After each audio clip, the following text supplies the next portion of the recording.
Bienvenue dans Un éclair de génie. Aujourd'hui, on reçoit un artiste à la répartie légendaire, un phénomène qui a remis la ventriloquie sur le devant de la scène avec un style bien à lui, irrévérencieux, trash et terriblement efficace. C'est parti pour un nouvel épisode.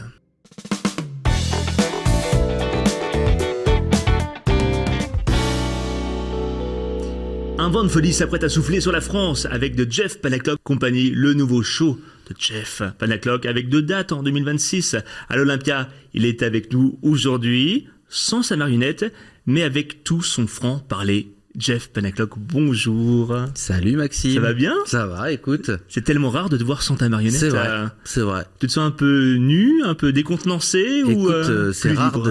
ouais, je me sens un peu plus libre. Et c'est vrai que c'est rare d'être tout seul, mais ça me fait du bien aussi de pouvoir parler de choses sincères parfois. Absolument. Toi qui as l'habitude de faire passer des messages à travers lui, là c'est toi, visage découvert. Est-ce que c'est plus facile ou plus déstabilisant dans la théorie ? Dans la grande théorie, c'est plus facile. C'est plus facile. Je me sers évidemment des personnages, mais c'est vraiment parce que j'ai eu l'habitude de dire que non. Souvent, on m'a souvent posé la question au début de ma carrière, est-ce que tu te sers de tes personnages pour dire ce que tu n'arriverais pas à dire sans ? Et finalement, aujourd'hui, j'assume un peu plus, ouais, même totalement. Tu es le seul ventriloque français à avoir rempli Bercy, l'Accor Arena. Mais avant ça, tu étais électricien. Ouais. À quel moment l'interrupteur a sauté pour te mener jusqu'à la scène ? Tu te rappelles de ce déclic, ce moment-là ? Ouais, oui, bien sûr. C'était, ma vie, j'ai l'impression, est jalonnée de coups de chance, de basculements, et ça s'est fait. En fait, j'étais électricien, effectivement. J'étais pas très heureux dans mon métier puisque à la base, j'ai fait des études d'électricité pour être éclairagiste de spectacle et je me suis retrouvé dans des tranchées, dans la boue, à tirer des câbles. Donc, je me suis vite dit que c'était pas mon truc. Et puis un jour, je me suis réveillé en retard. Mon réveil n'a pas sonné, donc je suis arrivé en retard au boulot. Moi, je me suis fait engueuler évidemment par mon patron. Et ce jour-là, j'ai dit, vous savez quoi ? Je me casse. Ouais, c'était cash, ça. C'était cash, ouais. Je sais pas ce qui m'a pris ce jour-là. J'ai dit, vous savez quoi ? Je me casse et je suis parti. J'ai pris ma voiture et arrivé au bout de la rue, je me suis dit, mais maintenant, je fais quoi ? Et j'avais évidemment cette passion que je faisais le week-end, le soir, etc. Bon, déjà, ça crée pas mal de tension quand on a un travail entre guillemets normal. Et sérieux. On n'a pas notre place ni d'un côté ni de l'autre. C'est-à-dire que mon patron électricien me disait, mais qu'est-ce que tu fous là ? Pourquoi tu fais pas des spectacles ? Et quand j'allais jouer dans les cabarets à Paris, après mes journées de travail, on me disait, mais tu sais, on peut pas t'embaucher, on peut pas te faire travailler régulièrement parce que tu travailles à côté et qu'on sait pas trop quand t'es dispo, quoi. Donc va falloir que tu fasses un choix un jour. Mais j'arrivais pas, et je pense que j'avais pas j'avais pas la force de faire le choix. Il y avait d'abord la magie, puis la ventriloquie. De rester poli. Rapidement, ouais. Oui, la ventriloquie. Alors moi j'ai commencé par la magie. Bonne base. Je crois qu'on se rejoint là-dessus. Et j'ai vite, très vite, à l'adolescence, j'ai découvert la ventriloquie en allant voir justement un pote magicien dans un cabaret et là j'ai eu une révélation. Ta toute première scène avec Jean-Marc, tu t'en souviens ? Il ressemblait déjà à ce qu'il est aujourd'hui ? Non. Ni physiquement, ni mentalement. Non, il ressemblait pas du tout à Jean-Marc. Je pense que le seul qui a pas trop changé, c'est moi. Et encore, on mûrit. Mais on prend la confiance, c'est le public qui vous donne la confiance aussi. Je crois que Jean-Marc a évolué par la force des choses. Encore une fois, c'est des basculements et des rencontres qui font que on essaye d'écouter un petit peu les conseils et c'est comme ça qu'on fait évoluer les personnages. On le rappelle, tu l'as baptisé Jean-Marc en hommage à un patron d'une boutique de magie. Tout à fait, le patron de Magic Dream. Ah oui, à Paris, donc à Paris, près de la Tour Eiffel. Ouais, et donc à l'époque, parce que maintenant ça a changé, mais les 2 patrons étaient Jean-Marc et Damien. Et ce qui est rigolo, c'est que mon vrai prénom est Damien. C'est quand même fou, quand même. Et donc, ouais, j'aurais pu appeler Jean-Marc Damien. Et j'ai gardé Jean-Marc et c'était une blague à la base. Et je pense que ça nous a apporté chance aussi. On t'appelle encore Damien ? Oui, ma compagne, mes parents, voilà, mais plus grand monde. Voilà. Et en fait, ton nom de scène est devenu ton nom commun, j'ai envie de dire. Oui, c'est vrai. C'est vrai, et je garde un petit peu mon prénom pour les intimes, les très intimes. Ouais. Rappelle-nous, qu'est-ce qui t'a intéressé dans la ventriloquie? Est-ce que c'est le pouvoir de faire dire ce qu'on pense sans en assumer les conséquences par quelqu'un d'autre, hein? Je pense que c'est ça, oui. J'ai vu David Michel dans un cabaret. David Michel qui avait Nestor, qui avait un pingouin qui s'appelait Nestor. Oui. Nestor le pingouin. Nestor le pingouin. Et je l'ai vu en fait dire ce qu'il avait envie de dire. C'était du cabaret, donc il alpaguait les gens du premier rang. Et voilà. Et je me suis dit, mais je pense qu'on peut aller un peu plus dans l'irrévérence. Et puis ensuite, il y avait quelque chose de magique, quoi. Ouais. Moi, je faisais de la magie parce que je me cachais derrière les accessoires. J'étais pas très bon magicien. Mais j'en faisais des sketchs, je pouvais faire un tour qui dure 30 secondes, je pouvais en faire 1 heure juste parce que je rajoutais des blagues et je faisais rire les gens avec ça. Mais l'effet arrivait à la fin, on disait tout ça pour ça. Un peu Garcimore. Un peu Garcimore, ouais, c'est vrai. Mais ce que j'aimais surtout, c'était le prétexte, quoi. Et je pense qu'avec la ventriloquie, j'avais un petit peu, je pouvais réunir un petit peu tout ce que j'aimais. C'est-à-dire, j'avais un prétexte pour. Tu donnais vie à quelque chose. Hein. Tout à fait. Tu rendais l'illusion concrète. Et un accessoire vivant. Ouais. Est-ce que tu étais ce gosse en famille qui était drôle ou celui qui était dans un coin, qui observe tout, prêt à dégainer la vanne au bon moment? Ah non.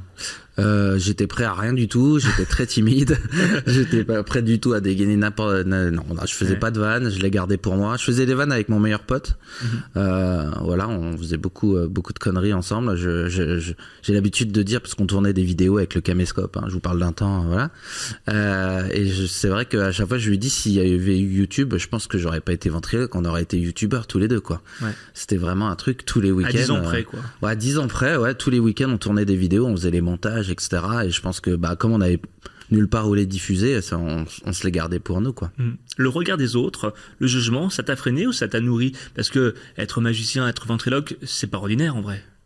J'ai toujours été un solitaire à l'école. Bon, j'avais mon meilleur pote, mais sinon, en dehors de ça, chez moi, je suis pas fils unique parce que j'ai une demi-sœur mais qui vivait pas avec moi, donc j'étais beaucoup seul.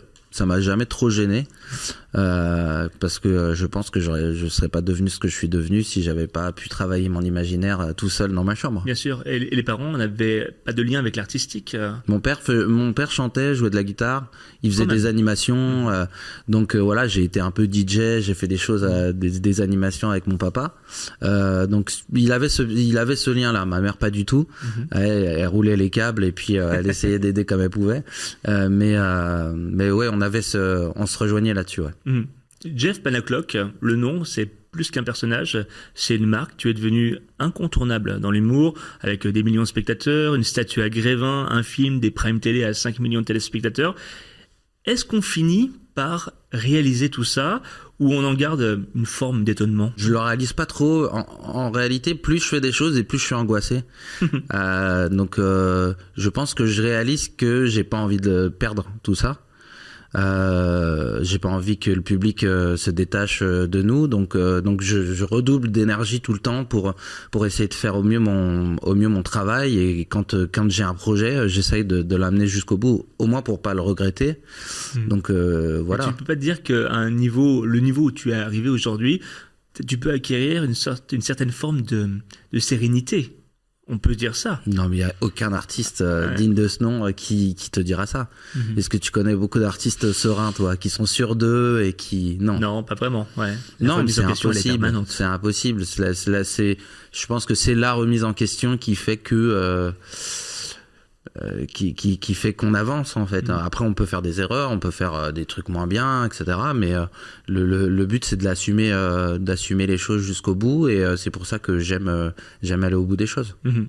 Dans ce métier, le succès peut isoler.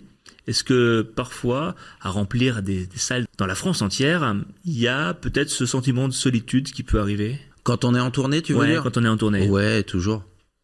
Oui, évidemment. J'ai pris un chien là. Qui s'appelle Plop. Plop. Ouais. Il t'accompagne partout. Il m'accompagne partout. Il est en tournée. Il a 6 mois, donc voilà, c'est vraiment. Il sera accroché à ce spectacle ad vitam. Mais oui, il y a toujours la solitude du one man show, quoi. C'est la condition sine qua non de la vie d'artiste aussi. Hein. Oui, c'est vrai. Parfois c'est pesant sur la fin de tournée. Parfois, on se dit, vivement que ça se stoppe. D'autant que tu fais Des très grandes tournées, pas des petites tournées. Non. C'est 80 dates au minimum. Ah oui, au minimum, oui. Oui, Ouais. oui. Mais j'ai mon équipe, mes techniciens sont avec moi depuis 15 ans. Depuis le tout premier spectacle. T'es assez très super fidèle. Je suis super fidèle. Ils le sont aussi parce que souvent on dit les artistes peuvent être fidèles avec leur équipe, mais en réalité ils pourraient aussi aller travailler avec quelqu'un d'autre. Donc voilà, on est fidèles les uns envers les autres. Tu as connu un énorme succès très très rapidement. Comment on garde la tête froide quand on devient une machine à remplir des salles?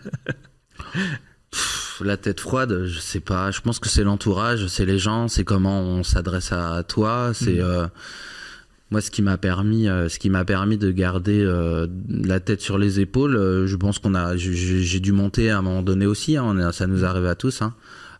Mais déjà mon premier producteur et mon manager m'ont permis aussi de pas m'envoler parce qu'ils me parlaient normalement et j'ai jamais été traité comme une star. Donc aujourd'hui souvent les gens qui me rencontrent et qui commencent à travailler avec moi se disent t'es un mec simple et tout ça et alors ça veut dire que peut-être que les autres sont compliqués mais moi je suis normal comme François Hollande. C'est drôle ce que tu dis. Tu n'as jamais été traité comme une star. Peut-être parce que la star, c'est aussi ta marionnette. Peut-être. Aussi. Oui, c'est sûr qu'on prend plus. C'est sûr qu'on prend plus soin de lui que de moi.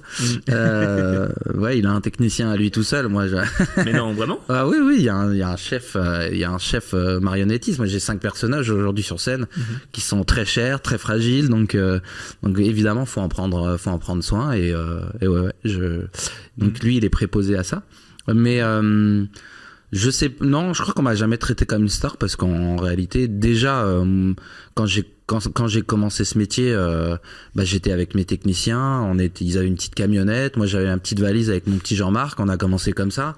Et je vois pas à quel moment ça aurait pu basculer autrement, quoi. Alors c'est sûr qu'après on fait des zéniths, j'ai 20 techniciens, c'est pas la même chose, hein. Ça c'est sûr que pour se retrouver, mais on a quand même le noyau dur et j'ai quand même mes 3 potes qui viennent me voir dans la loge avant chaque spectacle, même si on est 20. Alors les autres, c'est pas que je les aime pas, mais je les connais beaucoup moins parce que il y a beaucoup de turnover aussi. Mais en tout cas, voilà, le noyau dur vient me voir avant chaque spectacle et puis on fait les mêmes vannes qu'il y a 15 ans quand on a commencé et c'est aussi ça qui permet de rester cool, quoi. Une vraie compagnie. Tiens, ça tombe bien. Ouais. Jeff Panaclock Compagnie. 4e spectacle, une vraie galaxie de personnages. Jean-Marc est le numéro 2 d'une entreprise très spéciale. Raconte-moi, c'est quoi cette compagnie? C'est la vraie compagnie?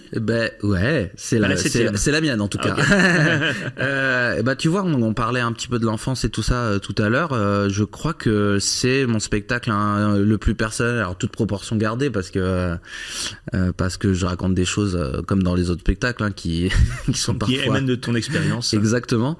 Quand j'ai commencé à écrire ce spectacle, j'avais envie que ça soit un peu plus personnel et en même temps, je suis pas du genre à me livrer ou voilà. Donc c'est voilà. Et je me suis rappelé d'une chose, c'est que quand j'étais petit, je faisais des ombres chinoises avec ma main et je parlais tout seul. Voilà, je parlais avec ma main comme ça. Je peux pas montrer. Et je m'en suis souvenu sur le tard, hein, parce que j'ai quand même 38 ans. Et c'est vrai que ça m'est revenu comme ça, comme une révélation. Et je me suis dit, mais j'étais pas encore ventriloque, je n'y pensais même pas à l'époque, je faisais même pas encore de magie, j'étais vraiment gamin, quoi. Et je me suis dit, mais pourquoi je construisais pas le spectacle autour de ça? Et puis après, on a imaginé avec mon metteur en scène l'histoire du petit Jeff qui rêvait de sa compagnie quand il était enfant. Ouais, incroyable. Une compagnie qui est devenue réalité. Tu y incarnes le PDG. Est-ce que c'est une façon pour toi de parler du monde du travail à travers l'absurde? Alors moi, c'est toujours un prétexte, les thèmes de mes spectacles. J'avais le parc d'attractions et plus précisément l'attraction Jeff Panaclock Adventure dans le spectacle précédent. Alors c'est un prétexte, c'est-à-dire que c'est un thème général pour le décor, pour les petites j'en parle un peu dans le spectacle, des gimmicks, etc. Voilà, mais j'essaye de pas m'enfermer là-dedans parce qu'après ça m'empêche de faire le monde de vannes que je veux. Ouais. Et bon, faire tout un spectacle sur le monde du bureau, moi ça m'intéresse pas trop, je crois. Donc c'est vraiment un prétexte et puis j'essaie surtout de raconter au public mon rêve d'enfant. Il y a aussi Jackie, Jerry Gollery, ouais. Tous plus dingues les uns que les autres. Comment naissent ces personnages dans ta tête? Eh bien, l'inspiration, c'est une très bonne cinéma, question. La série. Alors Jackie, ça a été le premier de la, enfin le deuxième de la famille, mais je dis le premier parce que Jean-Marc je le compte pas. Donc ça a été le premier à être autre que Jean-Marc. C'était à la fin du premier spectacle. Moi, il y a un ventriloque que j'aime beaucoup aux États-Unis qui s'appelle Jeff Dunham. Et quand j'ai commencé la ventriloquie, je me suis dit, mais franchement, si un jour en France on arrive à faire un spectacle avec plusieurs personnages comme ça serait génial. Et évidemment, je savais qu'il fallait que je passe par Jean-Marc, qu'il fallait que je commence. En France, on connaît Tataillé, on connaît Nestor le pingouin, mais c'est vrai que c'est des ventriloques à un seul personnage, et souvent on connaît plus le prénom de la marionnette que du mec qui fait parler à côté, quoi. Donc j'avais pas envie d'être un ventriloque comme ça. Donc j'ai pas trop mis l'accent sur la ventriloquie, mais plus sur la performance, la création des personnages, et puis mon personnage à moi. Je pense que aussi ce qui fonctionne, c'est d'avoir créé mon personnage, de savoir comment il agit avec les autres. Et puis après, on a les idées. J'ai un marionnettiste qui a beaucoup de talent et qui arrive à tout de suite à me faire des croquis, à me faire des dessins, et d'un seul coup je dis mais oui, c'est ça, c'est lui, quoi. Donc voilà, et puis après c'est parti pour la création. C'est génial. Jean-Marc aussi a grandi, moins trash, plus stratège. C'est toi qui as mûri ou c'est lui? Je voulais dire que dans le spectacle, il n'est pas du tout moins trash. Mais en tout cas, c'est ce que parce que même si tu dis moins trash, il y a autant d'enfants, de mamans, de mais c'est familles. pire, c'est même dingue parce que c'est pire qu'avant, quoi. J'ai vraiment l'impression qu'il y a plus d'enfants qu'avant. Alors, je m'en suis soucié quand même. Je me suis dit mais pourquoi il y a autant d'enfants maintenant alors qu'on n'était pas forcément un public d'enfants à la base. On est très enfin on est familial malgré moi parce que j'ai pas des textes qui sont familiaux. Mais en réalité, je me suis renseigné et donc c'est des enfants qui sont nés avec le Grand Cabaret. Ah oui. Qui étaient petits pendant le Grand Cabaret, qui regardaient ça avec leurs parents et qui aujourd'hui ont l'âge de venir voir des spectacles. Donc il y a des enfants, il y a des ados qui m'ont connu que petit aussi avec leurs parents devant la télé, leurs grands-parents, et donc maintenant ils viennent en famille. Et alors moi ça me met un gros coup de vieux parce que c'est vrai que si je fais le retour en arrière, le Grand Cabaret c'était quand même il y a un petit bout de temps maintenant. Ah, complètement, en 2010, vers dans les années 2010, à peu près, ouais. Donc finalement, est-ce que tu avais envie de casser les codes du one man show pour aller vers quelque chose de plus théâtral, de plus comédie? Un doux mélange. Ouais. Moi j'aime le spectacle. Donc je suis un fan de comédie musicale, donc je vais en voir beaucoup à Londres, à New York. Je suis un petit peu obsessionnel, mais en dehors du fait que ça chante, que ça danse, j'aime l'univers. Quand on fait rentrer les gens dans un univers, c'est pour ça que j'aime bien les parcs d'attractions aussi. C'est que voilà, je me prends la tête à avoir la bonne musique quand on rentre dans la salle. Parfois quand on peut, parce que techniquement en France c'est toujours compliqué, mais j'aime bien avoir la musique dans le hall carrément ou sur le parking. Dès que je vois des enceintes sur le parking, j'arrive avec mes clés USB, même dans les Zéniths, je vais voir le directeur, je dis on peut pas mettre la musique sur le parking. Non, mais pourquoi? Parce que je mets les gens dans l'ambiance dès qu'ils arrivent, donc voilà. T'as le sens du détail. J'ai le sens du détail et je trouve que c'est important aussi pour les gens. D'un seul coup ils sortent de leur voiture, ils arrivent dans le hall du théâtre, ils se disent ah ça y est, on y est, quoi. Donc je soigne tout, voilà, même le décor du merchandising, j'essaye de l'imaginer avant, et puis voilà.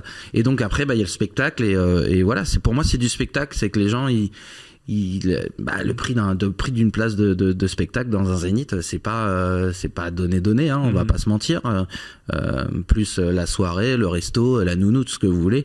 Donc quand on vient me voir, j'aime qu'on ressorte en disant ah ouais, quand même, c'est la full expérience. Là il a mis le paquet, quoi. Ouais. Allez, on passe à un petit jeu sans filtre, une série de questions rapides pour savoir qui de toi, Jeff, ou de Jean-Marc tire vraiment les ficelles. Prêt à balancer? C'est parti. Jeff ou Jean-Marc?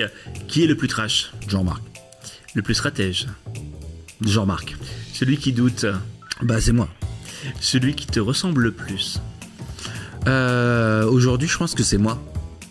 Sur scène, de plus en plus, je suis moi. Celui qui te surprend le plus? Étonnamment, ça peut être Jean-Marc. Parfois, ça va très très vite, surtout dans l'impro, et je peux même moi être surpris des blagues de Jean-Marc. Celui qui a le plus gros melon? Ouais, j'espère que c'est lui.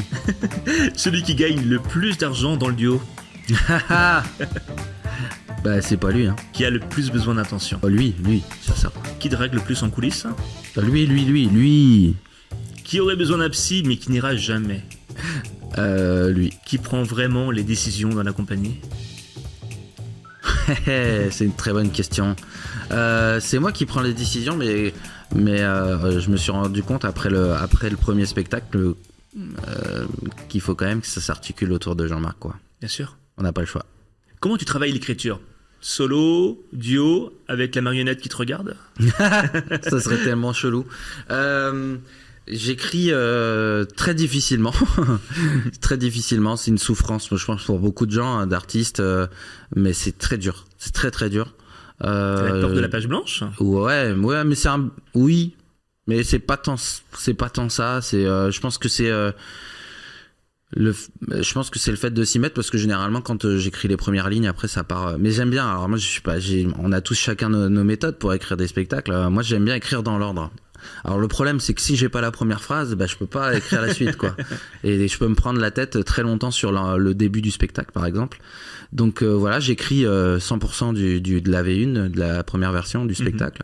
Et puis ensuite j'ai mes auteurs Pierre Thévenoud et Arnaud Gidouin qui rentrent en scène et qui viennent apporter les vannes, tout ça, c'est ça, apporter les vannes, apporter des angles, peut-être une autre visibilité, quelque chose que j'aurais pas vu en écrivant, parce qu'on est parfois la tête dans le guidon et on a l'impression d'être un génie. Et puis quand on fait une lecture à haute voix, on se rend compte que on n'est pas un génie. Donc non, voilà, c'est très stressant, parce qu'on sait qu'on peut amener le spectacle très très loin. On sait que dans un an, il sera, en tout cas, c'est jamais parfait parce que je suis en éternel insatisfait, mais en tout cas on sait qu'il fonctionnera, sauf que on sait aussi qu'on est obligé de passer par toutes ces étapes. Et là, par exemple, quand on commence le rodage, on sait que ça va pas marcher du premier coup, on le sait, mais on le vit quand même mal. Il y a combien de mois de rodage? Là on a fait février et on est jusqu'au mois de juin. D'accord. Tu filmes tout et tu décortiques tout? Non. Parce que je déteste me regarder, donc, et m'écouter aussi. Donc j'essaye de faire à mon ressenti. Donc je suis pas, j'aime bien cette phrase-là, mais je suis pas un amoureux de mes blagues. Et j'essaye d'écouter le public au maximum. Et généralement, quand c'est pas drôle, je laisse rarement de deuxième chance, ou en tout cas pas de troisième chance, ça c'est sûr. Tu fais des voix, des ruptures de rythme, une vraie mise en scène. C'est plus proche du théâtre que du stand-up finalement. Complètement. C'est des dialogues. Même il y a même un trio. Enfin, il y a eu un trio avec Jean-Marc et son fils dans le spectacle précédent. Là, il y a Jackie et sa femme dans ce spectacle-là. Donc oui, c'est vrai, des vrais dialogues. Sauf que j'essaye quand même de garder ce côté un peu stand-up et van. Donc parfois pour raconter une histoire il faut accepter de pas avoir de rire, et ça pour le coup j'ai du mal. Donc finalement quand on écrit le spectacle, généralement on a une histoire et puis à la fin ça se transforme en van boulet de canon, parce que déjà je sais pas bosser autrement, et puis ensuite je suis vraiment un boulimique de rire, donc j'enlève tout ce qui ne fonctionne tout ce qui est superflu. Alors il y a les vannes et puis il y a aussi ce rapport physique à la scène. Tu te sens plus vivant là sur scène qu'ailleurs? Enfin, j'aurais pu dire ça il y a encore 5 ans. Au tout début. Ouais, même 7 ans. Allez, je te mets ça à la naissance de ma fille. Je pense que le fait d'avoir des enfants aussi, ça te change et tu vis un peu moins, même si tu sais que tu travailles pour ça aussi, pour l'avenir de tes enfants, et que tu sais la phrase bateau de pourquoi tu te lèves le matin. Mais aussi tu vois les choses vraiment autrement avec les enfants, et que finalement, tu vois, maintenant, j'essaye de prendre soin de moi et de mes proches, alors qu'avant, je passais ma vie sur la route, quoi. Bien sûr. Ton meilleur moment sur scène, ce moment qui te fait un peu frissonner, c'est quoi? C'est juste avant, au moment où tu prends les applaudissements, où tu dis ça y est, c'est fait? En fait, ça dépend du spectacle. Là, mon meilleur moment sur scène, c'est quand la première chanson part. Et cette adrénaline particulière. Ouais, j'entends les cuivres là qui montent, et là je me dis ça y est, on y est, et je vois les gens qui commencent à taper dans les mains, et c'est vraiment un truc qui fait un ascenseur comme ça qui monte. Ouais, c'est vraiment génial. Avant que ça parte, c'est à ce moment-là qu'on voit qu'on arrive aussi à jauger la pseudo-ambiance dans le public.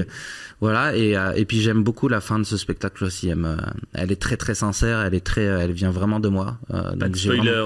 Pas de spoiler, mais en tout cas pour comprendre, faudra venir voir. Et à l'inverse, est-ce qu'il y a des moments de silence, de vide, de vannes qui passaient vraiment vraiment pas, et tu dis oh là là, pourquoi je me suis lancé là-dedans. Oui, souvent, c'est souvent tout un sketch, généralement, en rodage, quand il y a un personnage qui fonctionne pas. Ça, c'est et que la marionnette a été faite. Et que la marionnette a été faite. C'est souvent un tunnel avant de comprendre ce dont le public a besoin, en fait. Qu'est-ce que le public attend? On a l'impression de le savoir quand on écrit, et finalement, on arrive sur scène. Et généralement, c'est le grand écart en plus. C'est-à-dire ce qui nous fait le plus rire dans l'écriture, c'est ce qui fait moins rire le public. Et ouais, c'est très étrange, quoi. Et donc là, il faut se remettre au travail, sauf que changer tout un sketch comme ça d'un seul coup, c'est impossible. Parce qu'il faut l'apprendre, alors moi, j'ai encore d'autres choses à faire. C'est-à-dire que je suis pas un stand-upper, donc j'ai pas mon petit carnet sur un tabouret.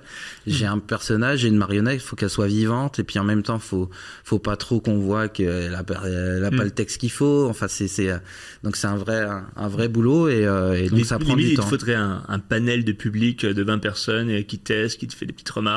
En fait, tu le fais déjà un peu en amont. Mais bon. Ouais, c'est à ça que sert le rodage en réalité. Mais parfois c'est douloureux parce que nous on oublie sur scène qu'on est en rodage, mais le public le sait finalement. Mais on a toujours envie que ça fonctionne comme le spectacle d'avant.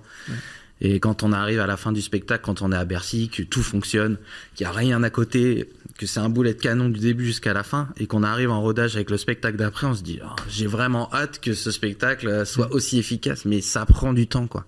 Ça prend du temps. Il y a un autre truc qui fonctionne bien, et je l'ai vu, c'est la partie merchandising, avec ces gamins qui repartent avec leur marionnette de Jeff. T'as hésité à commercialiser ta marionnette ou pas? Pas vraiment. C'est vraiment une question que je me suis posée. C'est pas que j'ai hésité, c'est que c'était mon manager qui m'a proposé un jour, il me dit pourquoi on ferait pas des peluches de Jean-Marc, et comme j'aime aussi tout cet univers là de Disneyland, de n'importe quel lieu. Aux États-Unis, c'est très démocratisé ça.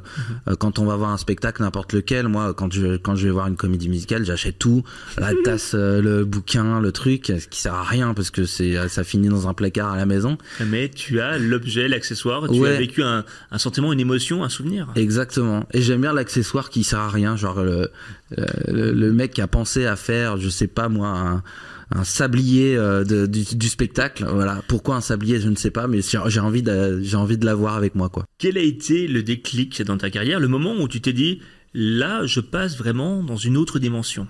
C'est une bonne question, ça. Non pas que les autres n'étaient pas bien. Oui, bien sûr. C'est à quel moment le basculement? Je pense que c'est quand on a basculé de la toute petite salle où on jouait à l'époque. On était dans une petite salle de 100 places à Paris, et que on a fait un Vivement Dimanche avec Michel Drucker qui nous a fait exploser les ventes. Et d'un seul coup, on n'avait pas le choix. On est devenu complet en 2 minutes, et on n'avait pas le choix que d'aller dans une salle plus grande. Et puis cette salle plus grande a découlé un premier Avignon qui a été complet avant que ça commence. Et puis ensuite c'est parti. On m'a dit on va faire une tournée. On va essayer 2-3 villes qui ont été complètes en très très rapidement. Et puis donc on a rajouté des villes. Et la première tournée allait faire 400 ou 500 dates, je sais plus. C'était une folie, quoi. Donc après voilà, c'est encore une fois, c'est toujours cette angoisse d'artiste de se dire il faut que ça continue, et un peu plus de 10 ans plus tard, on est encore là, et je pense que ça c'est ce que m'avait dit justement Michel Drucker quand je l'avais rencontré. C'est voilà, le plus dur c'est de durer, et c'est aussi bien de se dire que voilà, on est encore là et les gens viennent encore nous voir. Si tu pouvais remercier une seule personne dans ce parcours, ce serait qui? Jean-Marc. Oui, absolument. Jean-Marc. Oui, bien sûr. Jean-Marc, peut-être une deuxième personne serait sûrement Patrick aussi. Sébastien. Ouais. Je le dis tout le temps. C'est vrai qu'il y a beaucoup de gens qui ont pas de mal à cracher dans la soupe ou à faire comme si. Il y a beaucoup de gens qui oublient leur début, de savoir où ils ont commencé. Mais voilà, moi j'en parle dans toutes les interviews parce que je trouve ça normal. C'est une reconnaissance. Ouais. Le petit coup de pouce. Ouais. Et après, il faut faire ses preuves.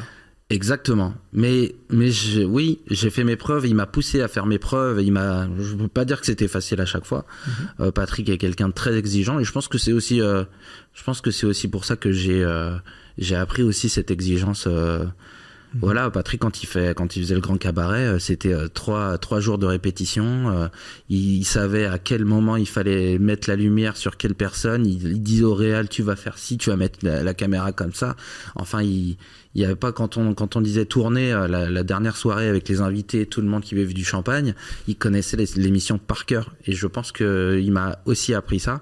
Et il m'a un peu violenté aussi sur le plateau. Voilà, quand c'était pas drôle, quand j'arrivais en répète avec un sketch qui était pas à la hauteur ou des vannes qui étaient pas bien. Recadrage un peu artistique. Ouais. Et après, c'est lui qui m'a aussi appris à faire ce qu'on est aujourd'hui, c'est-à-dire voilà, le côté trash, etc. Il m'a poussé, il m'a dit c'est comme ça que tu vas te faire remarquer. Il m'a toujours dit, j'aime bien sortir cette phrase, mais vas-y, et s'il y a des emmerdes, c'est moi qui les aurai, quoi. Ah. Donc je me suis senti libre et aujourd'hui, encore une fois, quand on regarde, il y a beaucoup de gens qui font des best-of sur YouTube, un peu comme Laurent Baffy, et il y a des best-of de nous, et je me dis, waouh, quand même, on y allait fort, quoi. Ouais. Mais on y allait fort, et en même temps, c'était jouissif, et je pense que j'étais complètement inconscient aussi. Je le suis un peu plus aujourd'hui, peut-être malheureusement, quoi. En vrai, tu as ouvert la voie à la ventriloquie moderne. Ouais. Et tu as sûrement inspiré d'autres humoristes.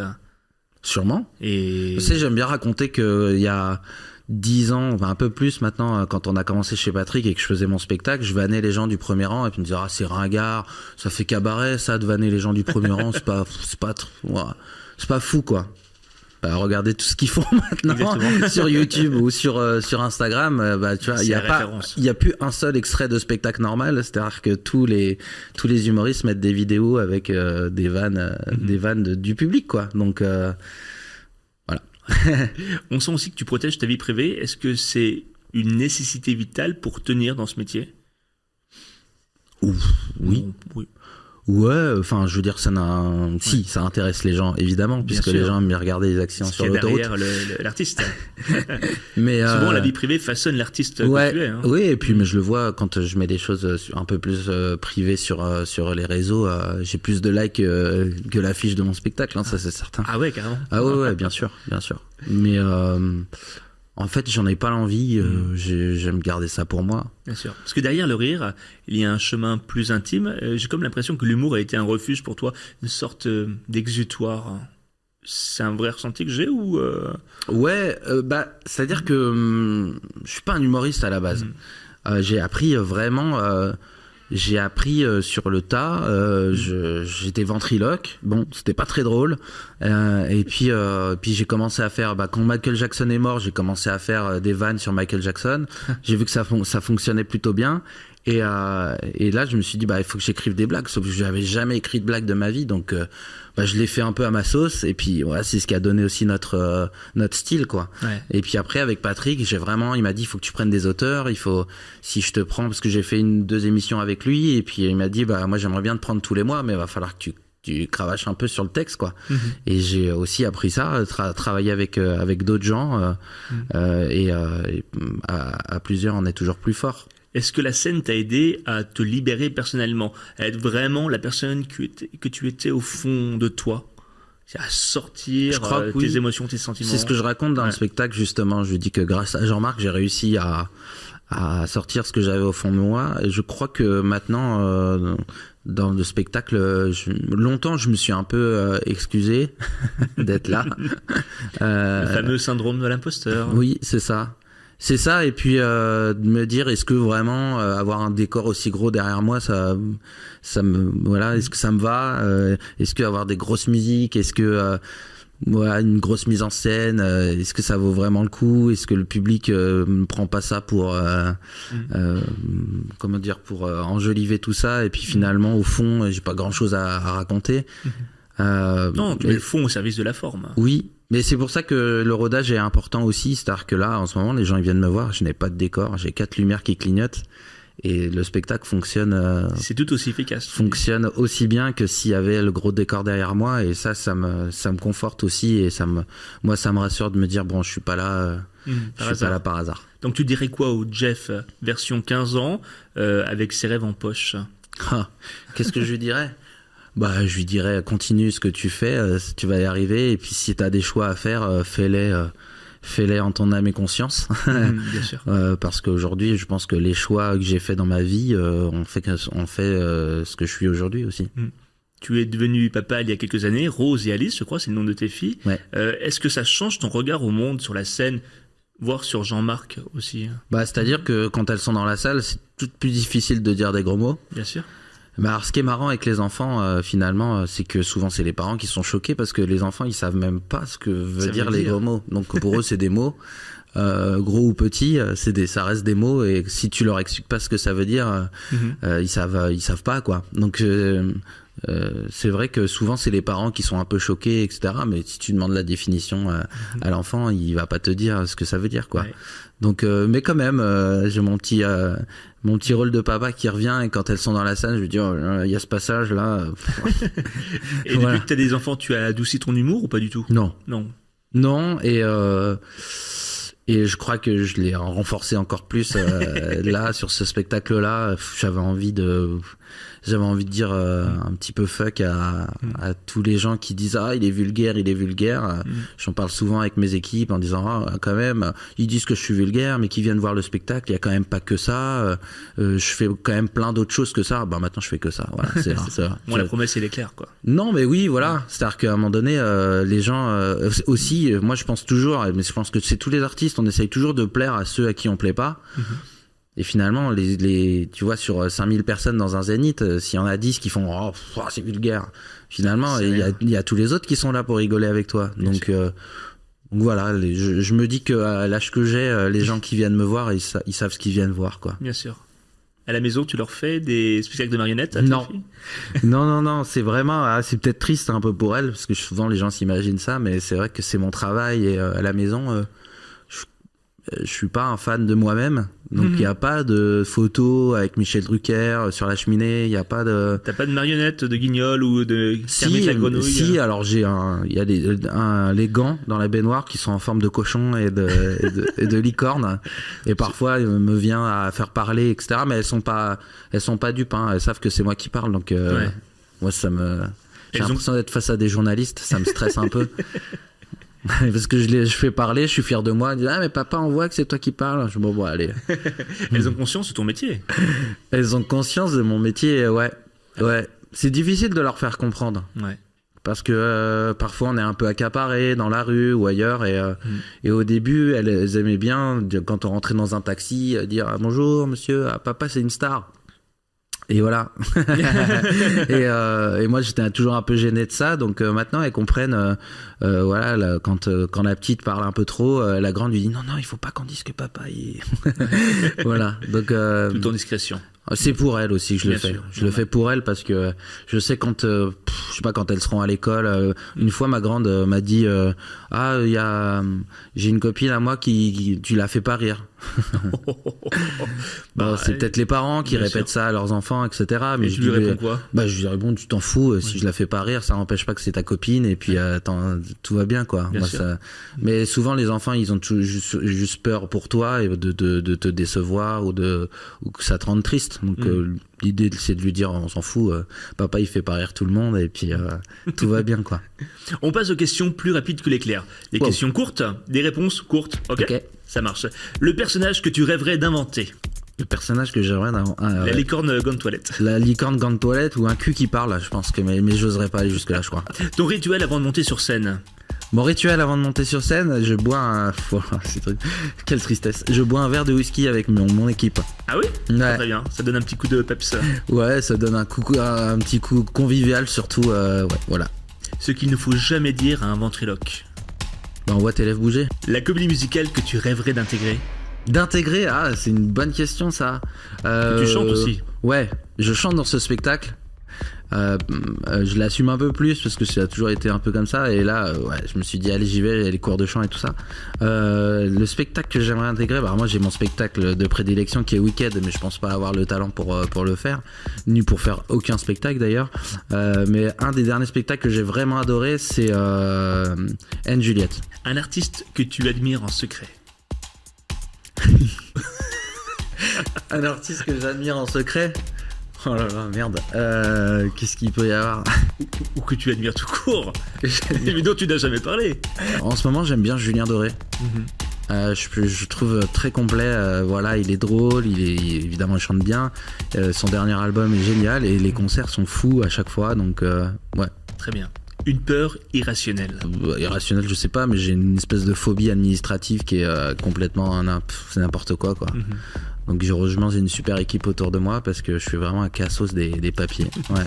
Le compliment qui te touche le plus? On voit pas tes lèvres bouger. Bien joué. Un lieu insolite où tu rêves de jouer. Est-ce que ton American Dream, tu l'as déjà fait, hein? Ouais. Bah ouais, New York c'était mon rêve. New York c'était mon rêve et je sais pas, un lieu insolite, à Las Vegas. Ton guilty pleasure, télé ou ciné, celui que Jean-Marc se moquerait à mort. Ouais, mais c'est pas une honte, j'ai regardé Alf il y a pas longtemps. Re-regardé Alf, j'avais envie de m'y replonger parce que j'ai un rêve en secret, c'est de faire une sitcom avec Jean-Marc. Bien. Un peu dans le style des années 90 avec un décor unique et tout se passe dans le salon avec Jean-Marc, etc. Et donc du coup comme je dis j'aimerais faire un Alf à la française, donc je l'ai re-regardé il y a pas longtemps et j'ai vraiment kiffé ça. La dernière question rejoint ce que tu viens de dire, le rêve un peu pas encore réalisé. Tu parlais de la série télé, il y a peut-être aussi d'autres choses. Ouais, je crois que mon rêve absolu c'est le Late Show. Ouais. Je pense que c'est tous les humoristes qui seront d'accord avec moi, mais j'ai toujours l'impression, parce que j'ai le boulard, que j'ai... Non, t'as juste une ambition. Non, j'ai l'impression que j'apporterais une vraie nouveauté avec Jean-Marc et que finalement le concept c'est Jean-Marc et moi. Donc voilà, j'ai envie d'y croire, mais c'est très difficile en France T'as déjà soumis des idées à des diffuseurs, à des chaînes? Ouais, bien sûr. Ah ouais, des diffuseurs. Ils te répondaient quoi alors? C'est pas le moment? Souvent on te répond que ça marche pas en France. Faut le tester déjà. Exactement. Mais en même temps, je sais qu'il y en a beaucoup qui sont plantés et qui sont mangés un peu les dents sur le parquet. Donc je peux comprendre. Et en même temps, j'ai mon ego qui me dit j'aimerais qu'on me laisse ma chance. Chance, tu vois. Bien sûr. Ça a du mal à sortir. Par salve, on teste. Franchement, j'aimerais beaucoup. J'aimerais énormément. Work in progress, on va voir. Ouais. Jeff, t'es un artiste à part, un passionné, un travailleur acharné. Tu as fait aimer la ventriloquie à la nouvelle génération tout en restant fidèle à toi-même. Quel message tu donnerais à quelqu'un qui doute, qui se sent différent et qui n'ose pas exprimer sa voix, qui aimerait être un peu artiste, ventriloque ou autre? C'est compliqué parce que je pense que quand on est dans ce cas-là, comme je l'ai été moi quand j'étais gamin, je pense que tous les conseils qu'on pouvait te donner, tu disais toi t'as réussi, donc c'est facile de dire ça. Donc va au bout de tes rêves, des phrases comme ça, crois en toi, etc. Bon voilà, moi je pense que il faut faire, voilà. Pour moi, il n'y a rien de mieux que le travail. Donc, évidemment, on peut toujours rêver, on peut toujours imaginer, on peut se dire je rêverais d'être sur scène, etc. Mais quand tu rêves d'être sur scène, il faut se donner les moyens. Voilà. Moi, j'ai pas attendu qu'on vienne me chercher. C'est-à-dire que j'en rêvais. J'ai commencé à chanter. C'était pas fou. Donc, après, j'ai fait de la magie. C'était pas fou. Et puis après, j'ai trouvé la ventriloquie. Et puis, j'ai senti un truc. Et puis, voilà, je me suis dit, allez.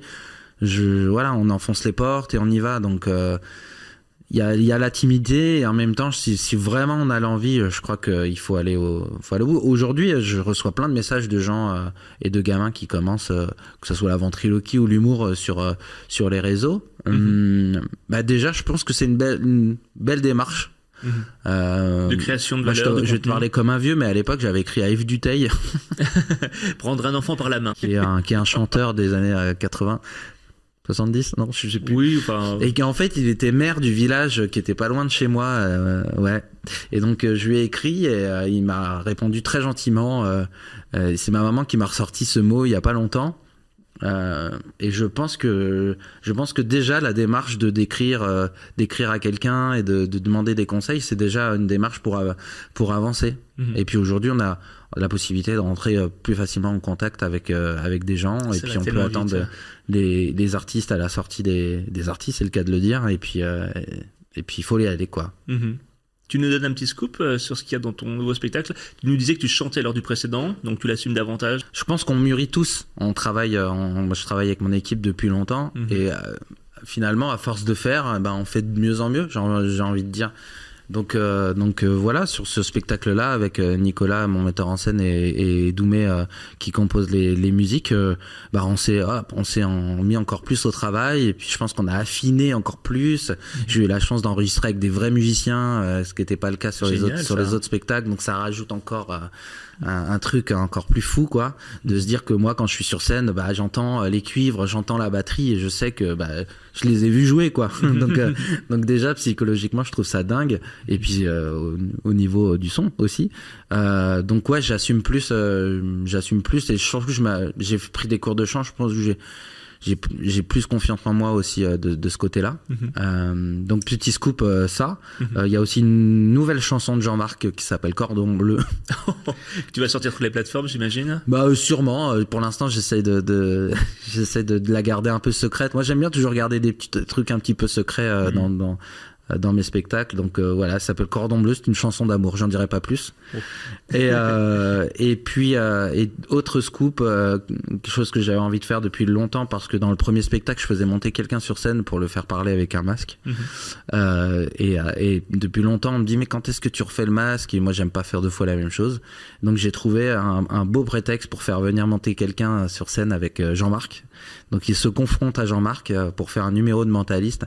Ouais. La magie est toujours là. Je travaille avec Fabien Olicard sur ce numéro, et au-delà du numéro de mentaliste, c'est vraiment une cour de récréation, quoi. J'adore ce moment-là, parce que même les gens qui ressortent du spectacle oublient ce moment. C'est comme s'ils faisaient pas partie du spectacle. Donc le spectacle fait 2 heures, mais les gens voient pas le temps passer parce qu'ils ont l'impression que ce moment-là, il est c'est tellement du grand n'importe quoi. C'est du Jean-Marc lâché comme un fauve face à un mec sur scène. Et puis voilà, tous les jours on n'a pas les mêmes réactions, et c'est vraiment assez cool. Alors évidemment, quand je parle des humoristes qui vannent un peu les gens du premier rang, nous on le fait monter sur scène, et c'est assez chouette, ouais. Tu as pris des cours de chant. Est-ce que tu prends des cours de voix, de respiration pour ta voix, justement? En réalité, c'est la même chose. Je prenais déjà un peu de cours de chant avant pour entretenir ma voix. La preuve, je suis en train de... Et j'ai dit à mon prof, j'ai envie de bosser 2 fois plus pour réussir à chanter encore mieux mes chansons. Et on a écrit une chanson sur le final qui est un peu compliqué à chanter, et c'était vraiment mon challenge sur ce spectacle, c'était d'arriver à chanter cette chanson jusqu'au bout, quoi. Exactement, avec le bon souffle qui va bien. Tout à fait. Et tout ça dans The Jeff Panaclock Company à partir du 25 septembre 2025 en tournée et de date à l'Olympia en 2026, janvier 2026. Ouais. C'est ça. Et puis d'autres choses qui se préparent à Paris aussi, je peux pas dire, mais en tout cas, voilà. Ouais, une boutique Jean-Marc, une station de métro Jean-Marc. Peut-être, on peut tout décliner. On peut tout décliner. Merci encore d'avoir pris un peu de temps. Merci à toi pour raconter un peu les coulisses de ton parcours passionnant. Merci, c'est très gentil. Et ce n'est que le début. Et bon courage à toi aussi pour les autres, parce qu'ils sont moins sympas que moi. Oui, absolument, ouais. Ils seront pas contents d'entendre ça. Merci à vous tous de nous avoir suivis. Rendez-vous très bientôt pour un nouvel épisode. Salut!